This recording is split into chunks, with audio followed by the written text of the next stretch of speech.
¿Qué harías si cada día de tu vida comenzara con una orden de muerte, firmada por la ley, pero ejecutada por tus manos? Si tu única herramienta de trabajo fuera un hacha afilada por tus propios dedos y tu salario llegara envuelto en silencio, desprecio y una moneda manchada de sangre. ¿Qué sentirías si cada ejecución te acercara más al olvido, mientras tu brazo era temido pero tu nombre jamás pronunciado? Si tu casa estuviera fuera del pueblo, tus hijos no pudieran casarse con nadie decente, y tus vecinos evitaran tu sombra como si llevaras la peste. ¿Y si la única forma de ser respetado fuera convertirse en el monstruo que todos necesitan, pero nadie quiere mirar a los ojos? Porque ser verdugo no era una elección, era un destino impuesto, un linaje marcado, un trabajo heredado como una condena que no se podía eludir, mientras los jueces hablaban de justicia y el pueblo exigía castigo. Había una figura solitaria, cubierta de cuero oscuro, esperando entre bastidores con un hacha, una soga o fuego. No era ficción, no era teatro, era real. Esto fue la vida de un verdugo medieval, un hombre entre la ley y el horror, entre el ritual y la ignominia, el rostro oculto del castigo, la última voz que nunca hablaba.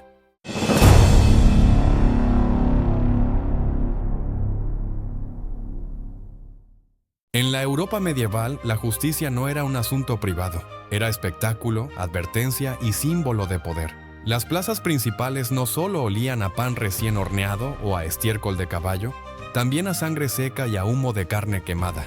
En cada esquina del reino, la ley debía sentirse, y la mejor forma de lograrlo era verla actuar. Las ejecuciones eran programadas como eventos públicos, anunciadas por campanas o pregoneros, y muchas veces coincidían con mercados o festividades para atraer más espectadores. El verdugo entonces no era solo un ejecutor, era un actor clave en un teatro ritual donde el Estado mostraba su fuerza y la población su temor.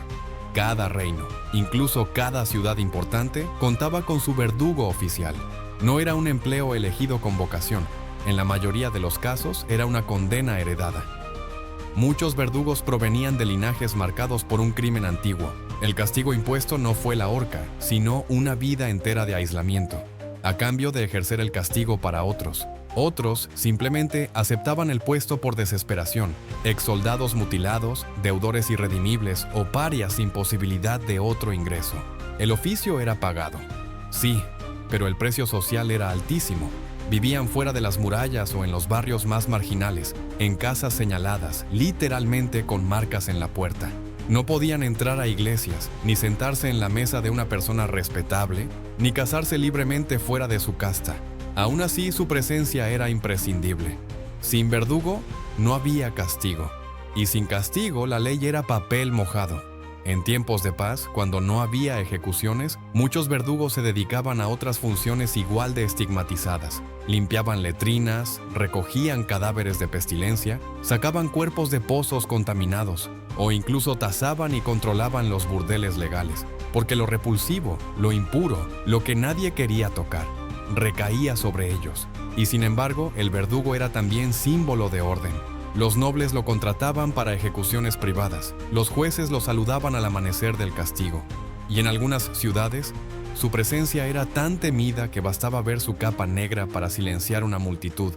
No tenía rostro, pero sí poder. Un verdugo no solo ejecutaba la pena capital, también aplicaba torturas, supervisaba las cárceles y llevaba a cabo azotes públicos. En la península alemana se les conocía como Scharfrichter, el juez afilado, reconocible por su abrigo negro y sombrero de copa. Su asistente, el Löwe, león, era responsable de marchar al condenado a juicio gritándole y cargando con herramientas y cadenas. Ser verdugo no era voluntario. A menudo recibía el cargo el hijo mayor, del condenado que había sido ejecutado por un delito grave. Se convertía así en una dinastía maldita, profesión que quebraba su vida pero protegía su economía. En Francia y Alemania, familias como los Sanson o los Schmidt ejercieron el oficio por generaciones. El día de una ejecución comenzaba temprano. El verdugo no dormía tranquilo. Sabía que su jornada era más que física, era teatral, ritual, simbólica. Primero revisaba su equipo, el hacha que debía estar perfectamente afilada. Una hoja roma era una condena a morir entre gritos. Las cuerdas que sujetarían al condenado. el bloque, de madera dura, a menudo con marcas de anteriores impactos, y las vendas para vendar los ojos o detener las hemorragias, si el castigo no debía ser letal. Un verdugo veterano como el célebre Franz Schmidt de Nuremberg, 1525 a 1634, llevaba un registro meticuloso de sus actos. En sus diarios detalla que realizó más de 300 ejecuciones y aplicó castigos a más de 400 delincuentes durante sus 45 años de carrera. Sus notas muestran un orden frío, casi clínico: nombre, crimen, sentencia, método y resultado. Como un cirujano de la muerte, además de cortar cabezas, el verdugo aplicaba castigos como mutilación de orejas o narices, azotes públicos con vergas metálicas o látigos de cuero, marcas al rojo vivo en forma de letras, T para ladrón, por ejemplo. La tortura para obtener confesiones, potro, garrucha, tenazas ardientes. Estos castigos debían ejecutarse con precisión, pero sin pasión. El verdugo no podía actuar como sádico, ni como misericordioso. Solo era el brazo de la ley.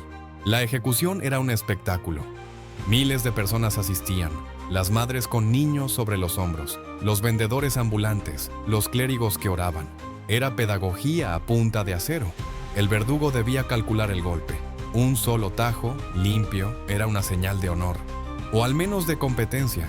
Cuando fallaba, el público gritaba, abucheaba, y el verdugo perdía reputación. En Francia, los verdugos de la dinastía Sanson sufrían ataques de histeria si fallaban con la guillotina. Algunos anotaban con detalle cada ejecución. Charles-Henri Sanson, verdugo de Luis XVI, documentó cómo el rey le perdonó antes de ser decapitado. Un gesto escalofriante. Pocos hombres han tenido herramientas tan temidas y tan precisas. El verdugo medieval no era solo un ejecutor brutal. Era, en muchos casos, un artesano del castigo, un técnico de la muerte, cuya reputación dependía de su precisión. El instrumento más emblemático, el hacha. Pesada, de hoja ancha, templada en acero y afilada con esmero. Contrario a lo que muchos imaginan, no todas las ejecuciones eran limpias. Si el verdugo fallaba el primer golpe, por nerviosismo, alcohol o intencionalmente para aumentar el escarnio, el público podía estallar en ira o en súplica. Por eso, muchos verdugos practicaban sobre animales o usaban bloques de madera para perfeccionar su técnica. Un hacha afilada era su mejor escudo contra el desprecio. Luego estaba la soga. Para los ahorcamientos públicos no bastaba cualquier cuerda. Debía tener el grosor justo, el nudo exacto y la altura correcta. Un mal cálculo podía provocar una agonía de minutos en lugar de una muerte instantánea por ruptura del cuello. Los verdugos expertos sabían cómo medir el peso del condenado y ajustar la caída. Había también otras herramientas igual de siniestras. La rueda, usada para romper huesos lentamente antes de dejar al reo morir expuesto. Las tenazas al rojo vivo, para arrancar carne durante interrogatorios o suplicios previos. El garrote, usado en la península ibérica, que consistía en una barra de hierro colocada tras el cuello, girada hasta romper la columna. Cada castigo tenía su instrumento, y cada instrumento su ceremonia. Incluso se cuidaba la estética.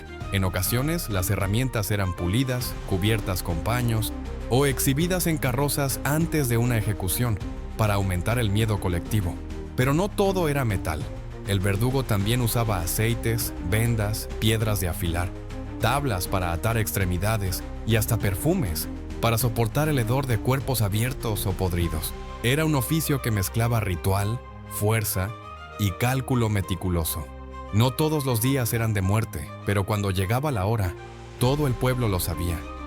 Desde la noche anterior, el verdugo recibía la orden oficial, muchas veces entregada por un alguacil o escrita por el juez local. Se preparaba en silencio. No había ceremonia religiosa ni bendición, solo aceite para su hacha, nudos revisados, sogas tensadas y, en algunos casos, un poco de vino para calmar el pulso. Al amanecer, los tambores comenzaban a sonar. Los pregoneros recorrían las calles anunciando: «Hoy se hace justicia». El patíbulo, ya fuera una horca improvisada, una plataforma con bloque de ejecución o una rueda giratoria, se erguía en la plaza. No era solo un escenario, era una advertencia. Las madres tapaban los ojos de sus hijos, los hombres hablaban en voz baja, pero todos acudían. La víctima, muchas veces encadenada durante días, era llevada en carreta entre insultos, piedras o miradas silenciosas. En algunos reinos tenía derecho a una última palabra, una confesión o un rezo. En otros era directamente atado, forzado y expuesto.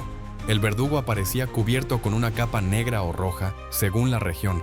A veces usaba una capucha, otras mostraba su rostro con la frialdad de quien ya ha sido despojado de humanidad. Subía al estrado, revisaba sus herramientas y esperaba la señal. El silencio de la multitud era absoluto. Ni siquiera los niños lloraban. Entonces todo ocurría en segundos. Un golpe seco, un giro de soga, una vuelta de garrote.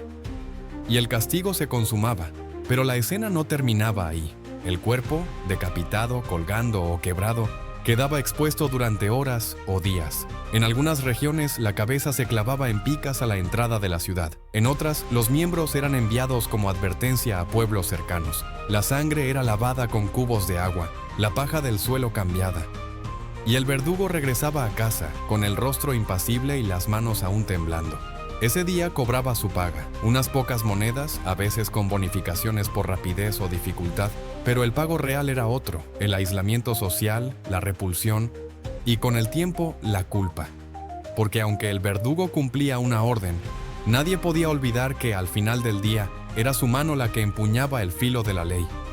Imagina despertar cada día sabiendo que tu trabajo consiste en mirar a los ojos de un condenado y quitarle la vida. Así vivió Franz Schmidt, verdugo de Nuremberg, Alemania, entre los siglos XVI y XVII. Durante 45 años, Schmidt no solo ejecutó sentencias con precisión quirúrgica, también llevó un diario detallado de cada acto cometido en nombre de la justicia. Un manuscrito que aún hoy se conserva y que nos permite asomarnos a la vida interior de un verdugo real. Tenía apenas 19 años cuando le ordenaron su primera ejecución. El condenado, un ladrón reincidente. La herramienta, una espada afilada. El lugar, una plaza pública repleta de ojos, murmullos y niños en hombros. Franz escribió esa noche: mis manos no temblaron, pero el corazón sí. El cuello cayó limpio. Dios me perdone si dudé.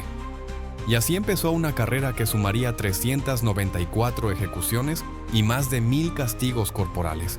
Pero Schmidt no era un sádico. En su diario clasificaba a los condenados, cuestionaba los fallos de los jueces e incluso ayudaba a algunos presos a recibir confesión antes de morir.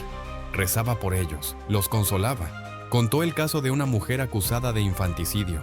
Él mismo anotó que creía en su inocencia, pero la justicia habló.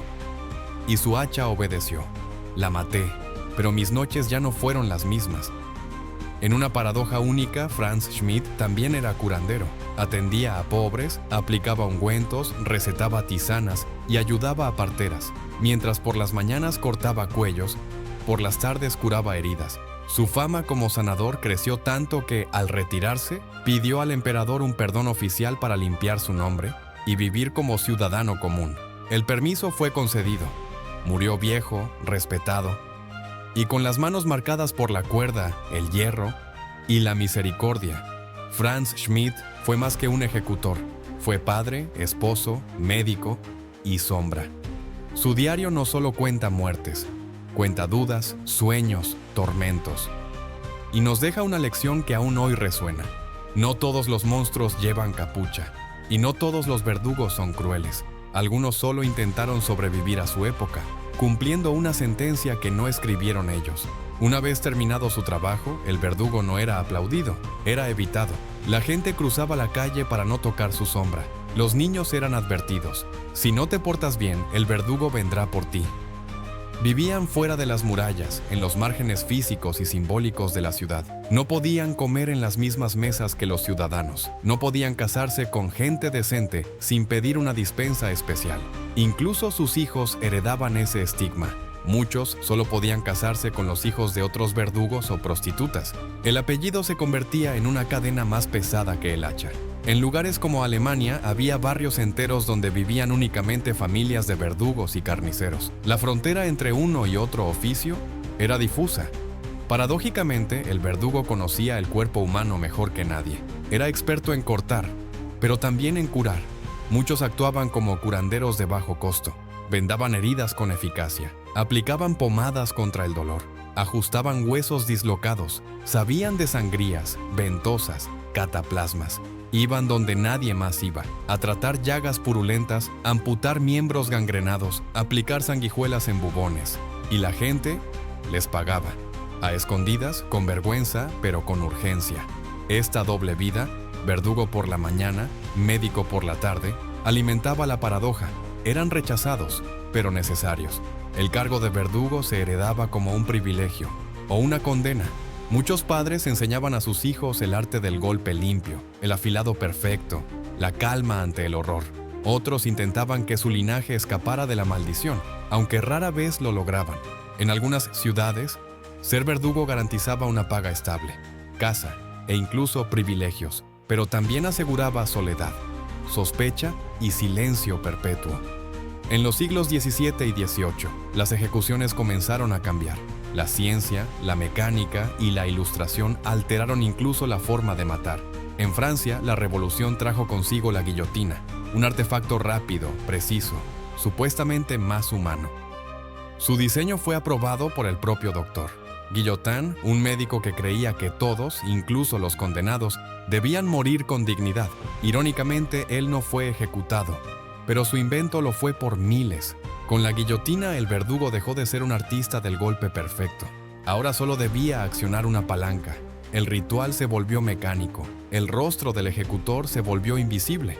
A medida que los países abolían la pena capital o la modernizaban con métodos como la silla eléctrica o la inyección letal, el verdugo se volvió obsoleto.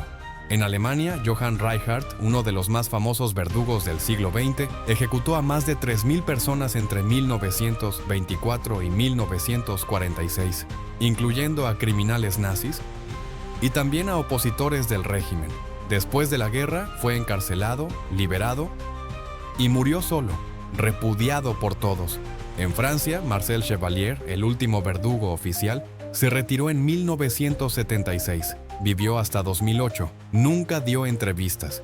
Murió con el silencio de los que cargan una profesión enterrada en la historia. En muchos países, la última ejecución marcó el final del verdugo. No hubo homenaje, no hubo monumento, solo olvido. Hoy el verdugo ha desaparecido, pero no del todo. Su imagen vive en películas, en novelas góticas, en disfraces de carnaval. Pero la verdad detrás de la figura es mucho más compleja. No era un monstruo, ni un héroe. Era alguien atrapado en su tiempo, entre la ley y la muerte, entre la necesidad social y el aislamiento perpetuo. ¿Qué queda cuando el filo se apaga y el verdugo cuelga su hacha? No hay estatuas, no hay himnos, solo archivos polvorientos y leyendas incompletas. Durante siglos, los verdugos caminaron la línea más delgada entre el orden y el horror. No eran criminales, pero tampoco ciudadanos comunes. Eran necesarios y despreciados, imprescindibles y temidos. El verdugo era el único que conocía, de cerca, el precio exacto de aplicar la ley. Muchos vivieron aislados, otros intentaron heredar el oficio como legado. Algunos se refugiaron en el alcohol, otros en el silencio. Pero todos cargaron hasta su último suspiro con una dualidad imposible de resolver: ser el brazo de la justicia y también la encarnación de la muerte. ¿Por qué nos sigue fascinando esta figura? Tal vez porque representa un dilema humano profundo. ¿Hasta dónde puede llegar la justicia sin transformarse en venganza? ¿Quién decide qué vida debe terminar? ¿Y con qué mano se ejecuta esa decisión? En tiempos donde las penas se discuten, los derechos se amplían y las condenas se revisan. El verdugo es un espejo incómodo. Nos recuerda que la justicia no siempre fue ciega y que durante siglos tuvo rostro, nombre y hacha. Si esta historia te estremeció tanto como a nosotros al contarla, no dejes que se pierda en el olvido. Suscríbete a Back en el Tiempo para seguir explorando los rincones más oscuros, extraños y fascinantes del pasado. Déjame en los comentarios, ¿crees que el verdugo fue una víctima de su época? ¿O un cómplice voluntario? ¿Y tú? ¿Podrías haber sido uno si la ley te lo exigiera? Recuerda, la historia no siempre se cuenta desde los tronos o los templos. A veces se esconde tras una máscara de cuero, una capucha negra y un hacha que nunca olvida. Nos vemos en el siguiente viaje al pasado. Hasta entonces, mantente vivo y mantente humano.